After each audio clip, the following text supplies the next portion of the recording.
That's fun. It's going to be fun. No matter what you think of it in terms of the substance of it, it's going to be a fun ride. So this moment here... I should have just went... I think halfway through the debate, I changed my mind. Right? He offered me Percocet during Yay 24. Did you actually think that it was going to be that poor of a showing from Milo? No, if I thought it was going to be that bad, I would have never... Yeah. No. Yeah.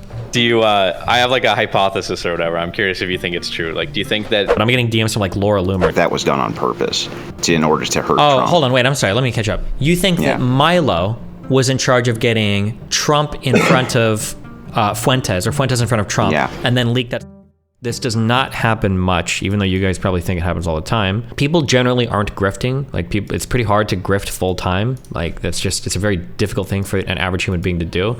But I think Milo is. I think Milo actually does grift. I don't think he believes in any of this he's talking about. I think he's just, like, he's not making any money, doesn't have any money, and he's probably really desperate for paydays, and he's desperately trying to find, like, another audience to make money off of, and now that's, like, kind of the Christian audience. This wonderful statue, which we both own.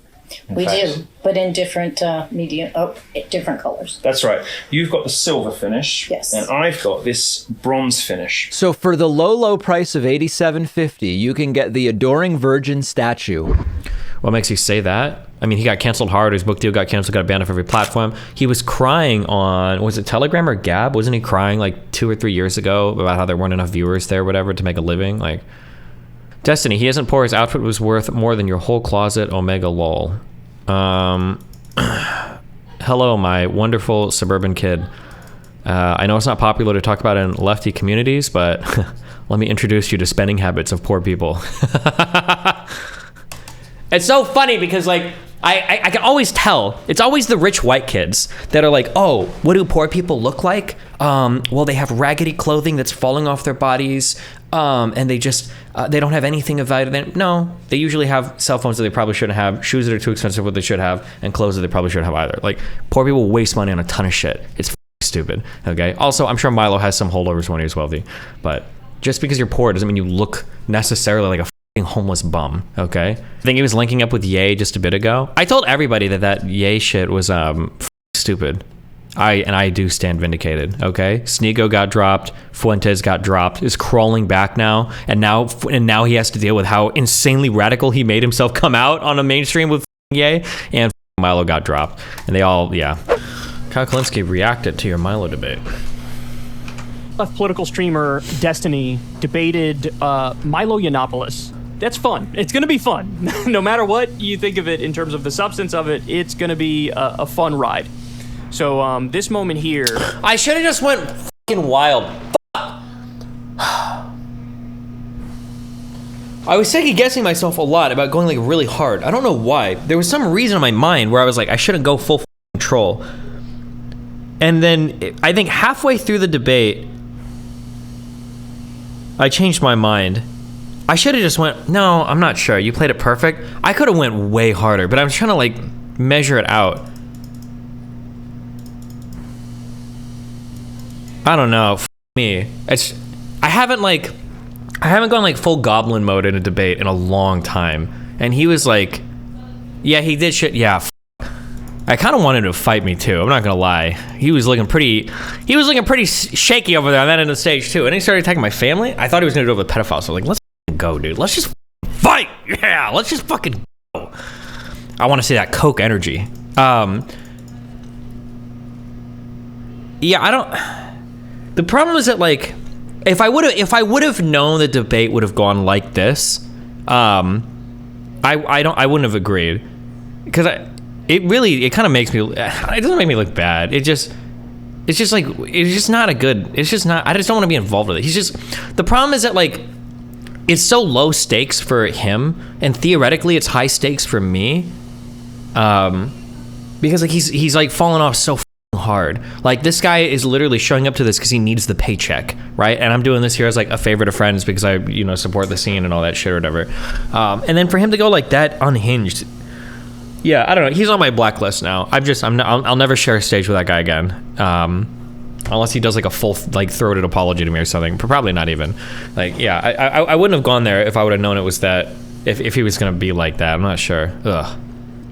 He is also like mega disrespectful to the organizers too, right? Considering the fact that he's like getting paid to show up and he's like an hour plus late is like mad disrespectful. And it's disrespectful to me too. Actually, organizers, it was disrespectful to me.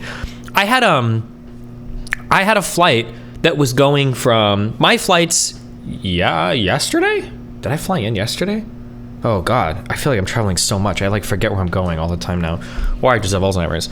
Yesterday morning, it was yesterday, right? Yeah, yesterday morning I flew out to Charlotte, North Carolina. And then from Charlotte, I was gonna fly to Knoxville. My flight was supposed to leave to Knoxville at 1 p.m. And then my flight got delayed by 4 hours, meaning it wouldn't leave until 5. And so in my mind, I'm thinking, okay, well, my flight's gonna leave at 5. The debate's supposed to start at like 7:30. And now I'm worried that if the flight gets delayed again, I'm fucked. So I rent a car. I do a one-way rental at the Charlotte airport. I was like, fuck it, I'll drive. I think it's about a 3.5 to 4 hour drive from Charlotte to Knoxville. So I do the drive just so that I make sure that I'm there on time. And then I show up and he's a hour late. An hour plus late. Oh, this is brutal.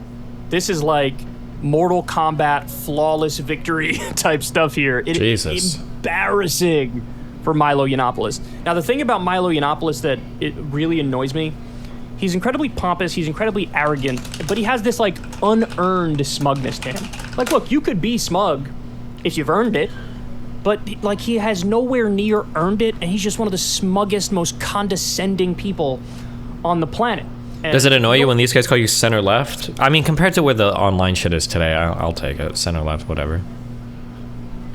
Understand the context of this. Don't worry, I'll explain it after. But this is one of the most brutal debate moments that maybe I've ever seen. Not by talking to people that want to look back hundreds or thousands of years to what society used to look like before there was Gucci and hairdressers. I could live without both if it meant that you would be left on a mountainside somewhere, your parents wondering which god they'd pissed off, which is exactly what would have happened in a pre-Christian civilization to something like you. Probably would have left the gays there before people like me. Well, I don't think you can tell when it pops out whether it's going to like cock or not. Maybe if it's your kid, but I'm sure you'll ensure that's the case. I mean, you know all about kids liking, huh? Isn't that? Would I? I'm trying. The reason why I'm not like going really hard is I'm trying to just let him finish his question. So I'm trying to just like go. I should have just went full goblin mode and just kept going. Would I? Tell us more about that. Would I? Because that's a pretty big allegation. Like I thought he was gonna go back to answer the question, and then he's just like staring at me. Would you what? Would I know about that? Seems like it. Isn't that what you got canceled for? No, I got canceled for talking about the fact that I was a victim of clerical sexual abuse. I was... So about like little boys liking, right? Jesus Christ.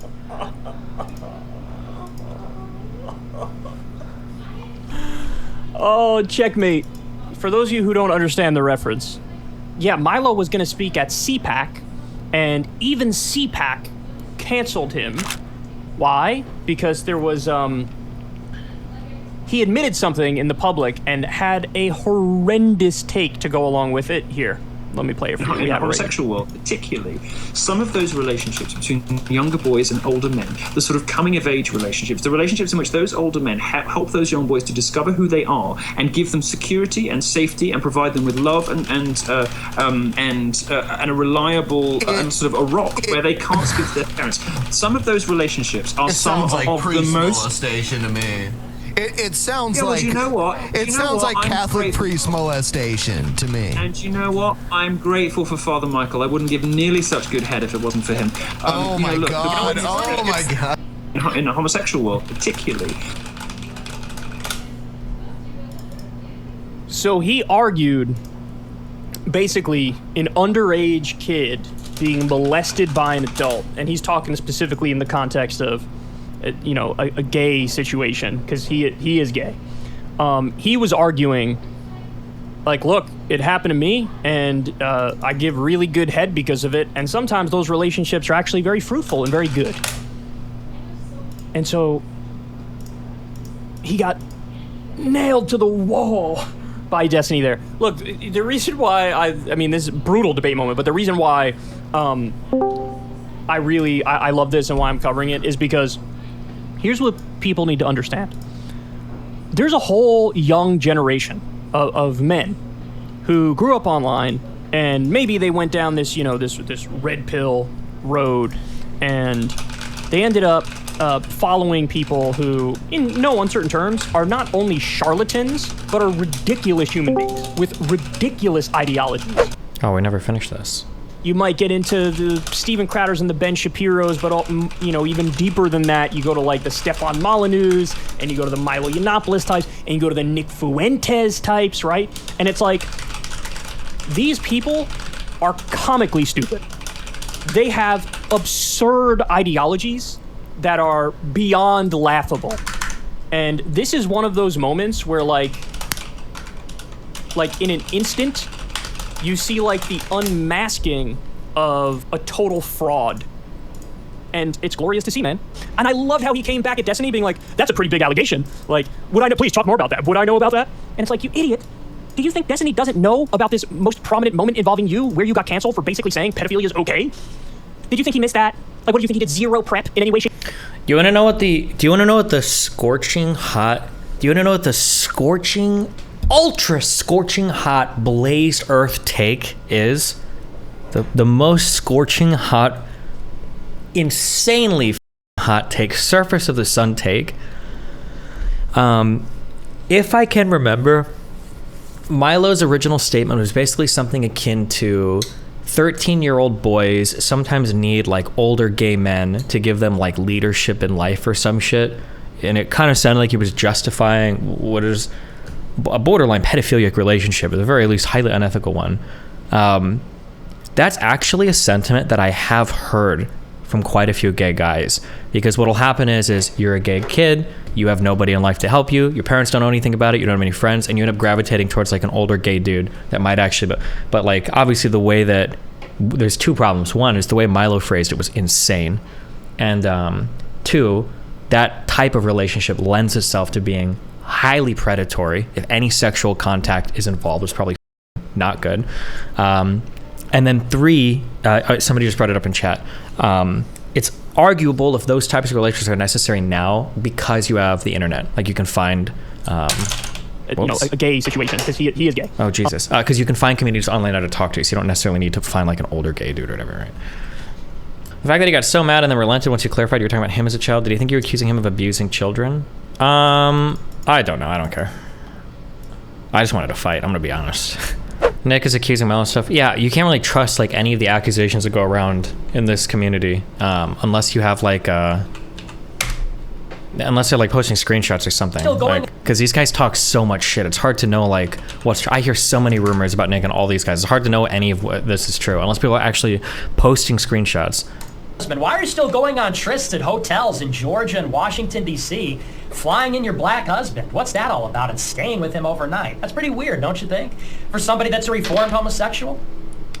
He offered me Percocet during EA24. I told him, I said, I have a headache, I'm not feeling good. He said, you want a Percocet? I have prescriptions. I said, no, I don't want Percocet. What's your thoughts on having a friendly relationship with Kyle? Listen, I reset all my relationships, okay? Me and Kyle Kulinski are chill, okay? Everything's chill, all right? I think. He said, I take Percocet because I want to have gay sex so bad, that I need to drug myself. I want to have gay sex so bad still that I just need to be constantly drugged with Percocets and not want to have gay sex. So let's get this story straight here. So you live with your husband, who is still a homosexual and didn't have a Catholic conversion. You live with this guy, and he's still a gay guy. He's your life partner still, texting him constantly, talking to him constantly, living with him, flying him out to LA, but yet you still want to have gay sex so bad you're on drugs? So how does this all square? The whole situation doesn't make sense. And you know what else? I told Milo this a long time ago. He said, you need to disavow Ali. I said, there's rumors. I said, if I were to disavow everybody that there was a rumor of them being a pedophile, I'd disavow you too, because I've heard you're a pedophile as well. And he said, well, that's not true. Well, there are people that worked on Milo's campaign tour in 2016 who swear, and they have no reason to lie, that he was having sex with underage kids during that whole affair. And quite honestly, I believe that. I think anybody would believe it. Like, this is so weak. Like, oh, in his 2016 campaign thing, I heard other people say that they swear that he, like, okay. So let's all get off our high horse for just a minute. I don't know. That's dumb. It might be true, it might not be true. I saw a clip of you going against Milo. That was like a very bloodsports thing. I did not think it was something like that. Yeah, I don't know. Yeah, I'm not sure. I'd seen like some stuff on his Telegram where he was like asking about my kid and then he made like a short joke about me in the bathroom.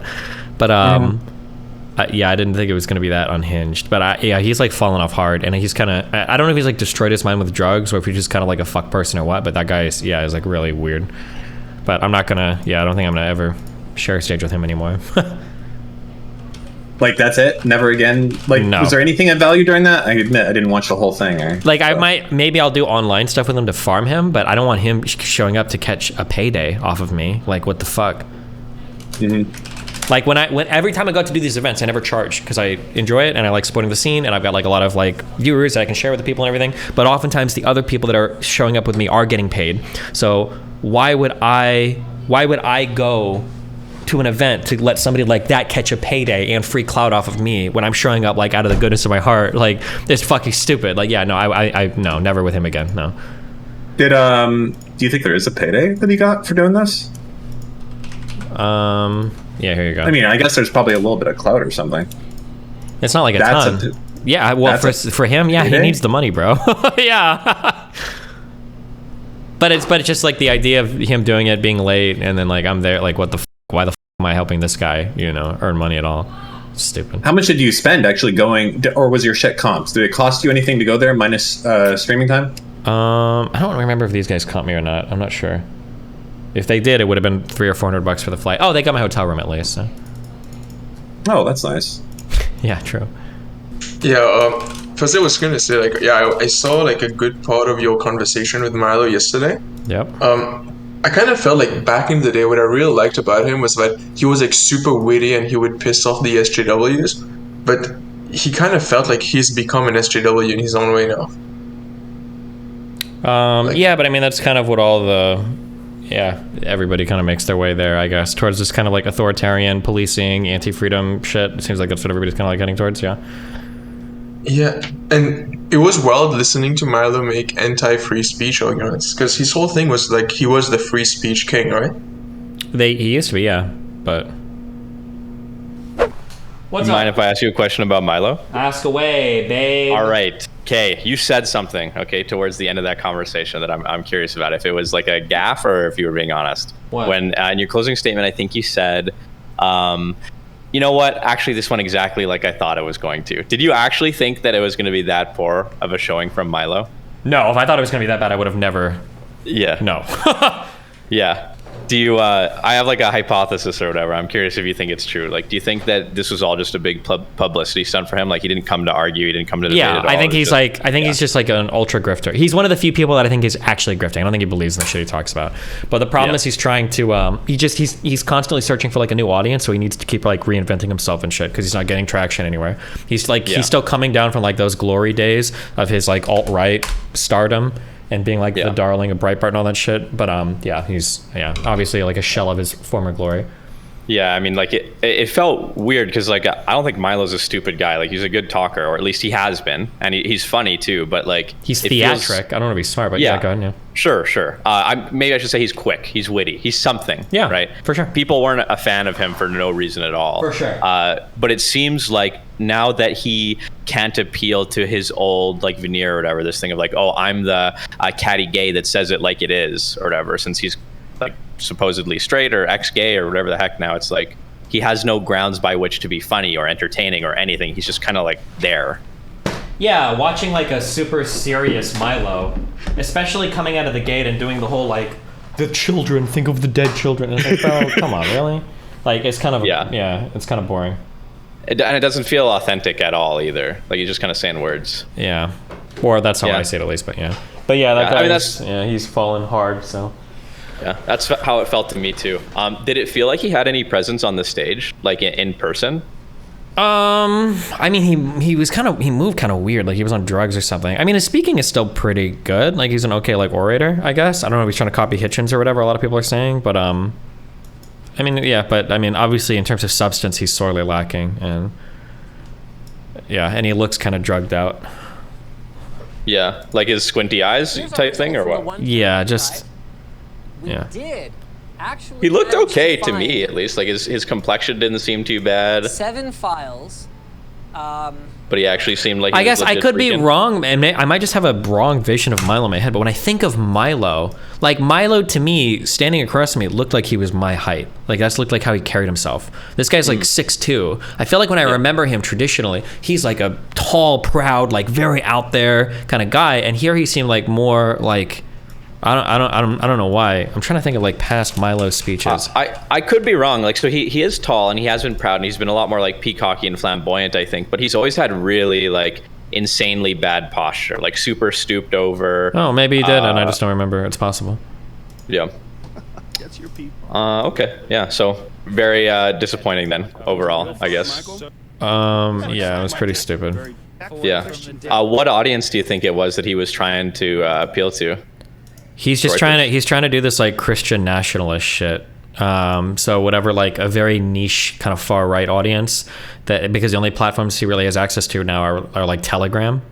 Yeah. So I think he's just trying to grift over there, but he's like embroiled in battle with like Fuentes and Ali Alexander, these people. It's just like so much drama. And also he's like made enemies with almost everybody in the alt-right. And the right in general. Like nobody in the traditional right likes him. Like I'm getting not to blow anybody up, but I'm getting DMs from like Laura Loomer saying like good job. Like shit. Yeah, they're like people hate Milo so much. Every conservative person I've ever spoken to is like fucking hates Milo, and he's roasted like traditional media, he's roasted non-traditional media, right? He's fought with a lot of mainstream conservatives. He published that whole weird hit thing on Lauren saying that she like faked like payments, and he posted shit on other things saying people were like stealing like $100 from him. Like he's just posted so much like weird out there shit and tried to expose everybody. Apparently he had ghostwriters for his early books that came out and revealed that. He's like trying to expose that Ali Alexander guy who started the Stop the Steal movement as like a pedophile. Yeah, he has just no credibility with anybody.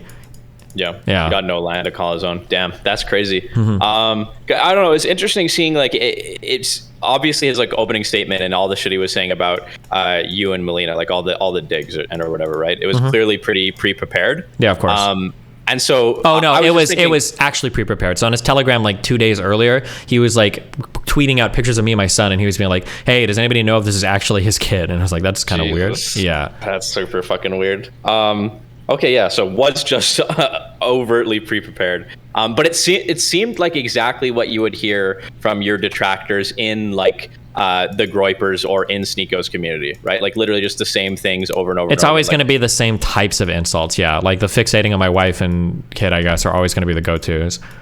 Yeah. If they have nothing of substance to say, yeah. You think he's just trying to appeal to the Christian nationalists on the whole, like broader, like there's no more niche that he's trying to get into. It's just, I think that's all he's got. He's burned every bridge and nobody else is going to take him or like him. So yeah, maybe you need to turn him into an orbiter destiny. I don't know. He's like not very reliable, or he would be kind of funny, but no, these are the files. He's not even really funny anymore, I think is the trouble. Like the only thing that he was funny about it was like being like flamboyantly gay and conservative and everything, and now he's not that. Yeah, true. Yeah, and even when he was funny yesterday, the things that were funny was like homages to that, like my damn pillows. And it's like, I don't know if you can still do this anymore. Yeah, how are you trying to do the Christian nationalist thing and appeal still to the gay shit? Like, it doesn't seem like you can do that. Yeah, brutal. Yeah, what's up? How you doing, buddy? Good. How are you? Doing great. That bad. So I wanted to come on and talk with you about this debate that you had with Milo Yiannopoulos. Yeah. So the first thing is clearly, I mean, you know that Milo does not represent Christian nationalism in any way, or what it is that's trying to be conveyed with that message. Yeah, maybe. I mean, I don't know. It feels like there's a huge fight right now to figure out who is Christian nationalism, or like what even it is. Because Because it feels like there's like I see Fuentes trying to advocate for something. I don't know if you're friendly with Fuentes or not. No, of course not. You guys have like competing platforms and shit, yeah. And then obviously Milo and there was like Ye and all that shit have their point of view. I don't know. It feels like it's already like a pretty minority position, and there's a lot of like infighting among these people. You guys, I guess, to figure out what it is. So yeah. Well, I mean that's true. So a lot of what you're saying there is actually true. So Christian nationalism, kind of as we know it now, seems like it's a very new concept, and the conceptualization's being fought over. Some people are taking an ethno-nationalist position with it. Some people don't take an ethno-nationalist position with it. It's not particularly fleshed out. Mm-hmm. So that's true. The infighting that kind of has revolved around this is if you're trying to push the message, a Christian message, it's the principles of it are the primary. And the big fight against Fuentes from a lot of people, including myself, is that he's not a particularly principled person, and he seems like he's more than willing to, by the ends justify the means, essentially. Mm-hmm. And so we've kind of ended up in this quagmire where Milo Yiannopoulos, for instance, is now in a drawn-out battle with Ali Alexander, who's a huge America First supporter. Yeah. And there are kind of throwbacks back and forth as to who's involved in pedestry and this type of thing. And there seems to be some pretty compelling evidence. And the fact that people are getting mixed up with these guys, from a Christian perspective, seems bad to us. Seems very bad. Yeah. They're not pushing the message that we want, essentially. And so that's kind of what the factional infighting is based around at the moment. Okay. Yeah. So over on your debate side, from our perspective, Milo Yiannopoulos, who up until 2 years ago, or maybe even now, was a practicing homosexual. Based. Obviously, he's not the person that we want to represent our ethical positions. Mm-hmm. Right? Oh, damn it. Now, you absolutely devastated the guy because he never made an argument. He never even told you what Christian nationalism was. Nothing. Just kind of went off into his own personal tangents and his own kind of personal opinions about things. Mm-hmm. But I did want to know, kind of from you on this front of Christian nationalism. It is gaining in popularity among the right wing. I know that it's factioned, but the left is factioned too. Maybe. When you say the left, what do you mean by I feel like there's the Democratic Party as a whole is pretty in step with each other. You've got the progressives that are very, very loud, but it's still kind of like a minority position in the party. The Christian nationalist sect seems to be pretty small. What do you think? What is Christian nationalism to you? Well, Christian nationalism, from my perspective, is a push towards normative ethics. That's it. That's it. We just want to push for foundational moral ethics. Well, yeah, but I mean, are you talking do you want to make it legal or illegal to be gay, or what is the? Nope, there wouldn't be any criminality to it. We would just ask that the government not be doing promotion for it. That's it. What I don't know. Aren't we already then basically a Christian nationalist country kind of, or? No, I don't think that we are. So I think that there's kind of the normative message that comes out of government. You can see it with even things like the rainbow flag on the White House, things like this. I think that they do have a hand in kind of pushing cultural issues. And if they're going to push cultural issues, we just want them to push ours too.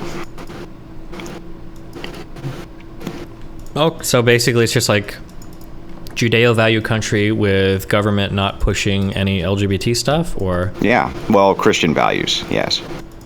I don't know about Judeo values. I think people get mixed up with Judeo-Christian and then what Christian ethics are.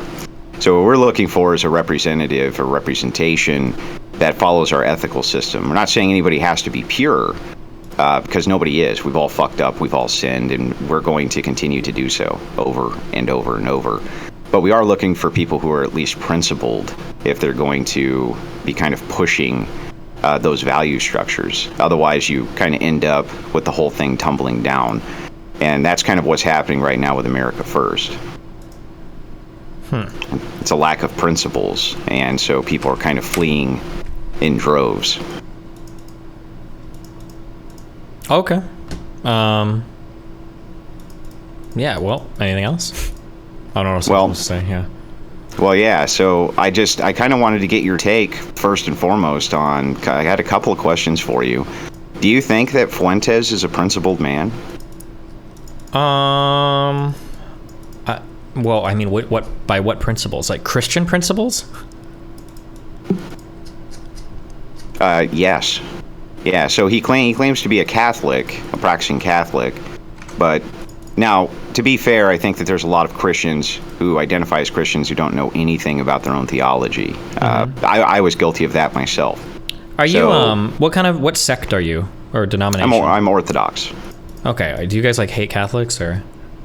Well, we don't hate Catholics or hate Protestants. We just don't involve ourselves in ecumenism. So we're not going to pray with them or consider them, part of our religion. Okay. I might maybe I have a skewed view because I came from I went to a Jesuit high school and a Catholic grade school.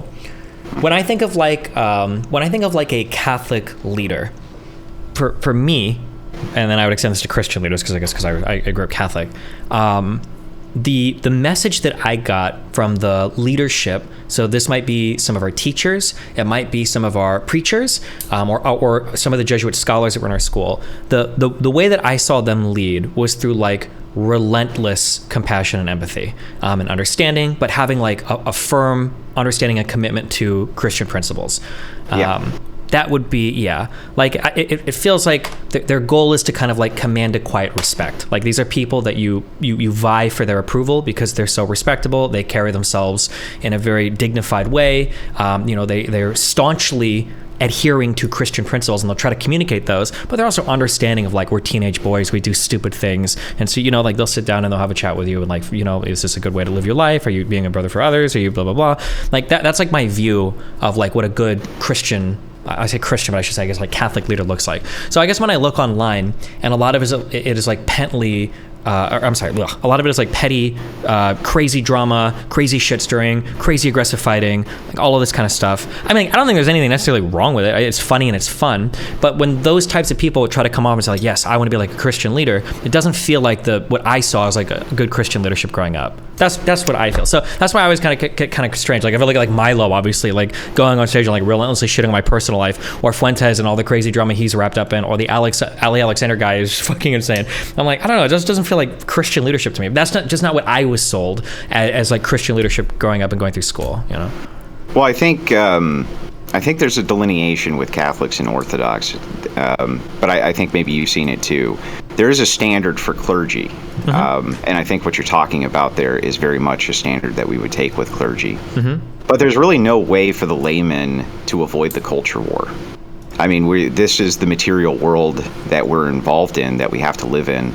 And, at some point we have to address some of the issues that are in it.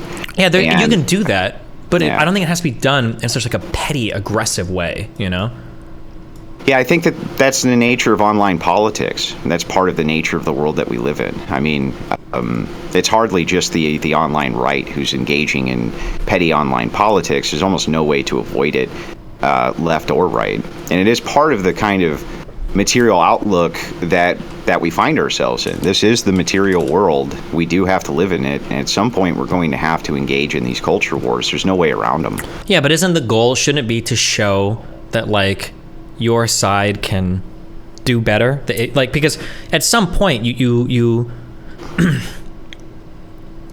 like it's almost like you want to show everybody how nice it is to wear like clean robes, but you feel like in order to communicate it, you have to get in the mud with everybody. But then by the time you come out, like your robes are completely disheveled and dirty, and it's like at that point, like, what are you even doing? Like, if you want to show good Christian leadership, but the only way to do that is to get into the mud and scream and screech and do that, then by the end of the day, it feels like by virtue of you attempting to communicate with others, you've like destroyed what it was you were trying to communicate. That's what it feels like, I guess. Well, it's a good point. It's that old saying: if you dance with the devil don't change, the devil changes you. Yeah. Right? Or if you gaze into the abyss for too long, the abyss gazes back at you. You become what you hate. Yeah. That's what it feels like. Yeah. The shadow you chase is the one that you cast. So sure. Okay. I don't have another saying, Jesus, but okay. Yeah. I don't know. I feel like we could keep going with it. But, yeah, go for it. But yeah, I think that there's a lot of wisdom in what you're saying there. But on the other hand, I'm not sure that it's avoidable.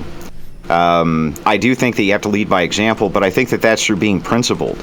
So I do think that you can engage, in arguments, and you can engage in online discourse. But I think that the things that people would look at, that they would really start judging you for in an online sphere, would be participating in what they call gay ops, or trying to harass communities, trying to harass people, things like this. Wait, real quick. When you say gay ops, is that like trying to like fuck with other communities? What does gay ops mean? Hold on. Yeah, so it's not just messing with other communities, but it could be a possibility of trying to fabricate information that other people find is believable. You see a lot of this in kind of these alt-right troll circles, same as you do in the left-wing troll circles. Basically, it's anything they can do to destroy the credibility of whoever is pushing the message, regardless of it being true or not.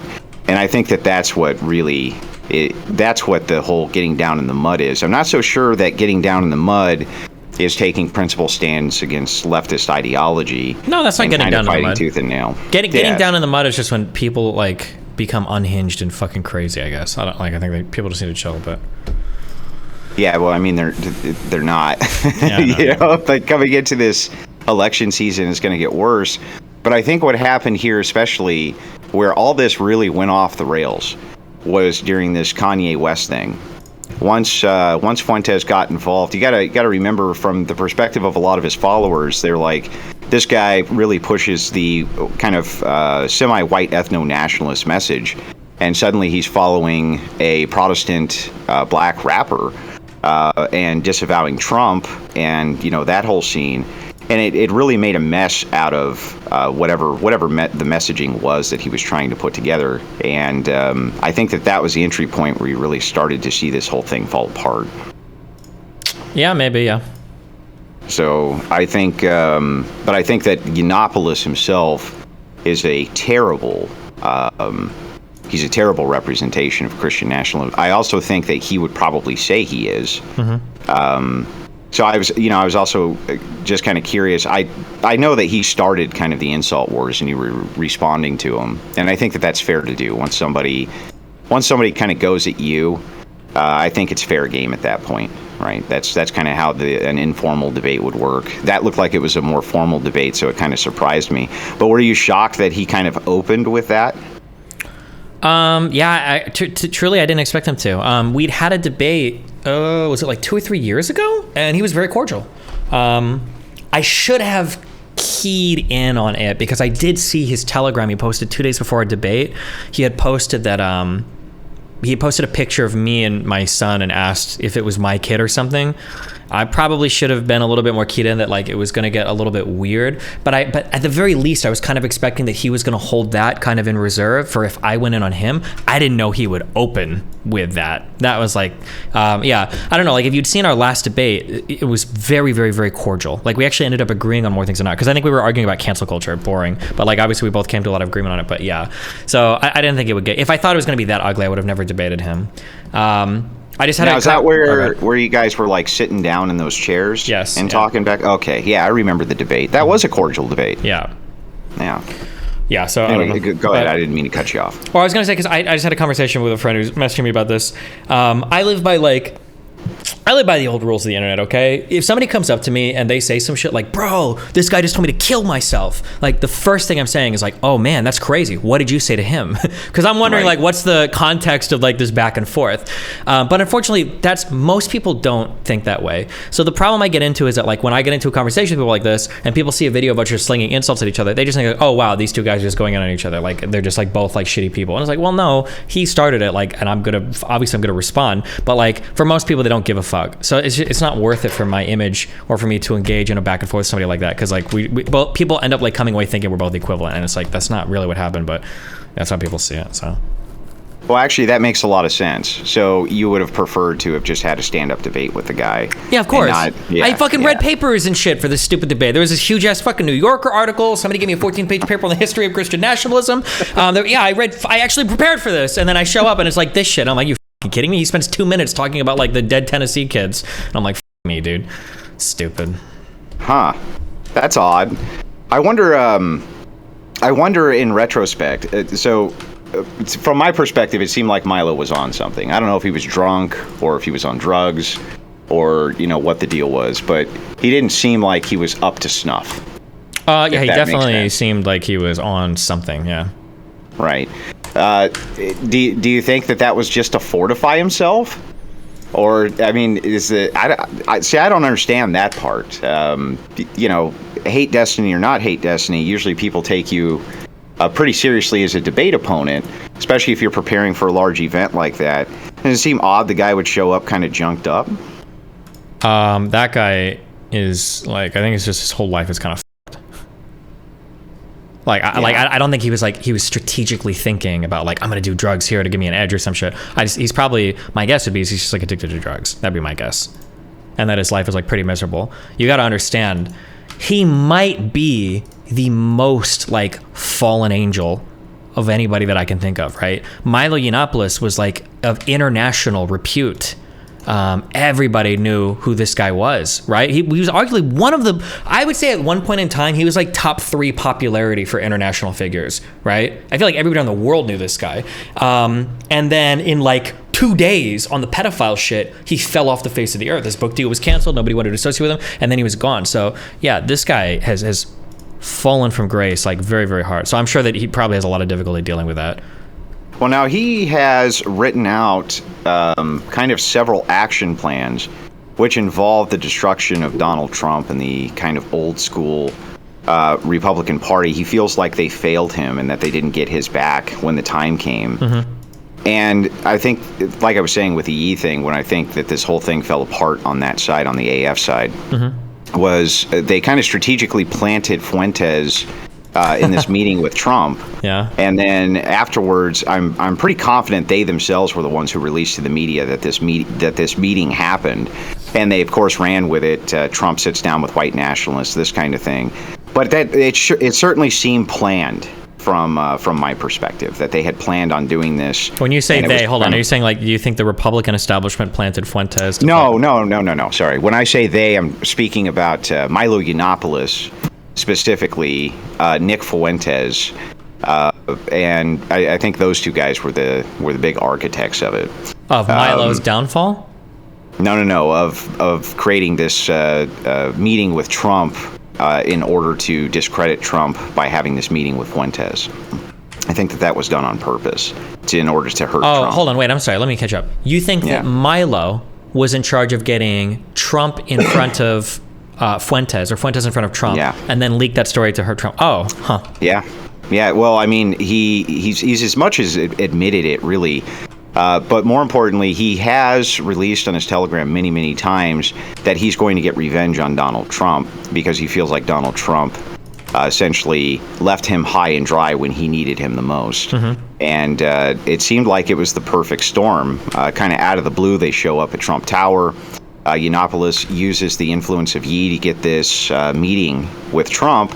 And Fuentes is sitting down in this meeting. Next thing you know, there's a release to the media that this happens. I think they released it themselves and that they orchestrated it. Okay. I don't follow any of the infighting enough to know if that's possible or not, but maybe, I guess, yeah. Yeah, well, I mean, it was pertinent on the national stage because it involved Trump. Mm-hmm. At this point, Trump wasn't, he wasn't indicted or any of this, and he seemed like he could really be a viable national player, and still does seem like he could be a viable national player for president. Mm-hmm. So I do think it's kind of pertinent to the to national politics, and I think it was kind of their first time involving themselves. Well, at least Fuentes in that type of politics, and it did not go well for them. Next thing you know, they're on Alex Jones talking about Netanyahu and Hitler and all this other shit, and it really made us look terrible. The whole thing has made us look terrible. It's made the Christian right look awful. Yeah, it's kind of funny as it is, and people will continue to call me crazy, and I'm okay with that. I really do think that Nick is a bit more politically savvy than people give him credit for, and I think that prior to the Ye thing, I really do think he was trying to tune back a little bit the crazy anti-Semitic stuff and all of that. But I think that he got blinded by that Ye popularity and was willing to just go on and parrot whatever the fuck he said. And Ye was just a fucking moron when it came to Fuentes had to be fuck, like killing himself when Ye started going on, like, I love Hitler and all that shit. And it's like, okay, because obviously now that Ye has dropped Nick, now Nick is like back as being like the actual fucking crazy extremist. And I don't know if like AFPAC is going to be pulling, you know, like big people anymore now that he got so much negative international attention for being like part of that whole Ye fiasco. I don't know, but. Well, and then he goes, it's interesting to kind of affirm this point that you make. He went on Twitter. He got his Twitter back. Nick did. And they got banned. And within a day, and it's because he did a Twitter space, and tons of people showed up to the Twitter space, and the very first thing he started going into was kind of this pro-Hitler-esque nonsense again. And what they've tried to do is they mask it. They say, well, it's part of Christian ethics to forgive people, which is true. It is part of our ethics to do that. Even to forgive people who've done horrible things.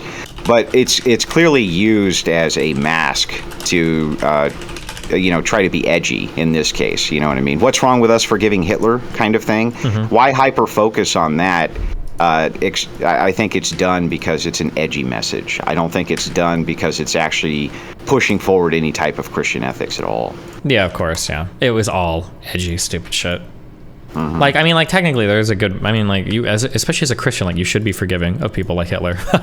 I told this story a few times. There were a couple different Catholic churches in my town. One Catholic church, like I had one Catholic church that was very strict, and then another one that was like way more lax. And one of the preachers from my school, Father Sinnerud, he was invited to give a sermon it was like the week following 9/11 at one of the more strict Catholic churches.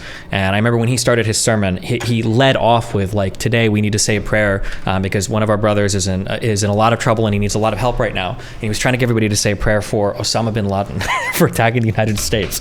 And he was never invited to give another sermon back at that church again. But it was like, yeah, that was like the kind of example that I had at the high school that I went to. It was like, these are like, good Christians are like, yeah, you got to forgive everybody, and the biggest sinners are the ones that need the most help or whatever. So there is like a message in there, but like obviously the way that fucking Kanye and shit is saying it just looks like edgy teenager stupid shit, Well, and in principle, what that guy did wasn't wrong, mm-hmm. right?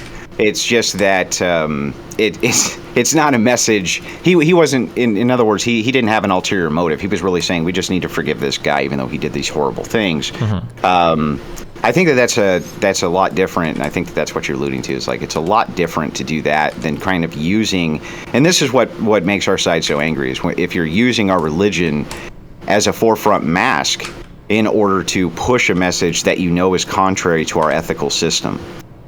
Some examples of this, as much as the ethno-nationalists hate this and loathe me for saying it, it is true that racialism is contrary to Christian ethics. And it always has been. The Catholic Church has been extremely concise on this point, so has the Orthodox Church. And I think that even most traditions for Protestants at this point would reject that as being part of the Christian message. Mm-hmm. And I think that that's kind of smuggled in, and they replace Christian nationalism as more of a mask for ethno-nationalism, and they're playing a game of pretend. And it's very frustrating for us. Yeah, that's something that when I was doing my reading for the biggest difficulty in reading for the Christian nationalist stuff is I couldn't figure out like what it actually was, and there's a lot of contention for even what it is, and a lot of people don't know if like is that ethnic part, is that baked into it or not, and it seems like there's, even among Christian nationalists, there's a lot of debate over that. Yeah, it's a difficult concept because I think politics in my lifetime on the right and on the left have focused very heavily on racial issues in the United States. That's been a big one. Mm-hmm. I mean, there's just really no getting around that. And so oftentimes there's tons of people who, if you're trying to push a Christian message, that's on the forefront of their culture war plate, right? It's like, well, what do we do about blank? Mm-hmm. What do we do about this group? What do we do about that group? But part of our ethical system is we're trying to turn everybody into Christians, yeah. Right? That's what we want to do, regardless of their race, their creed, things like this. That's kind of an irrelevant point.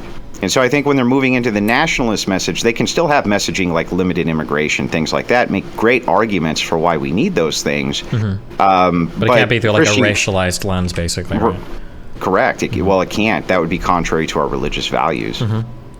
Yeah. So I think, and it's weird too, because it's like I feel like you can find, like, no offense, but like I'm pretty sure that if you had a conservative in the United States, if you were to compare a Mexican immigrant's values to like an immigrant from like fucking Norway or Sweden, I'm pretty sure the Mexican is going to be way more in line with a conservative than somebody coming from like a Western European nation. Like people don't come from like Sweden and Norway and like vote for Donald Trump, or conservative politicians, But, well, they're socialists, right? And so I've actually made this point in the past, and it is actually correct, as much as people loathe it, that the Mexicans who are coming up and South Americans who are coming up are heavily Catholic, and they retain their Catholicism. I mean, part of the fastest growing, or reason that Catholicism is such a fast growing sect of Christianity in the United States is due to the Hispanic demographic.